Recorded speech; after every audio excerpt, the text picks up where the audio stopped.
Radhe Radhe, welcome to my Gudi Padwa mini blog. खूप दिवसापासून mini blog नाही बनवला, म्हणून म्हटलं गुढीपाडव्याच्या शुभ दिवसापासून एक ब्लॉग टाकते. सो माझी मॉर्निंग तर घर क्लीन करण्यापासूनच स्टार्ट झाली. आई पण जरा गावाला गेलेले आहेत काही कामासाठी, आणि मग मी काय केलं, घर झाडून घेतलं, सगळं काही पुसून घेतलं, घर पुसून घेतलं. एवढाचा शुभ दिवस आहे तर घरात साफसफाई पाहिजेलच. मीनवाईल तुम्हाला सगळ्यांना गुढीपाडव्याच्या आणि नवीन वर्षाच्या हार्दिक शुभेच्छा.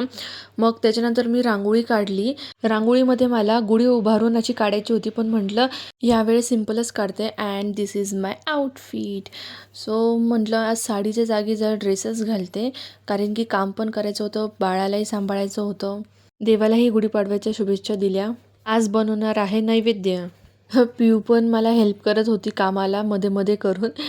आज काय बनवणार आहे, मेथीची भाजी, बटाट्याची भाजी, पुरी, आम्रखंड, वरण भात. माऊ घरात असल्यामुळे तिने पिऊला सांभाळलं. इथे मी नैवेद्य दाखवून झालेला आहे. सो असा हा आजचा दिवस खूपच छान स्पेंड झालेला आहे. And do like, share and subscribe my channel for more videos.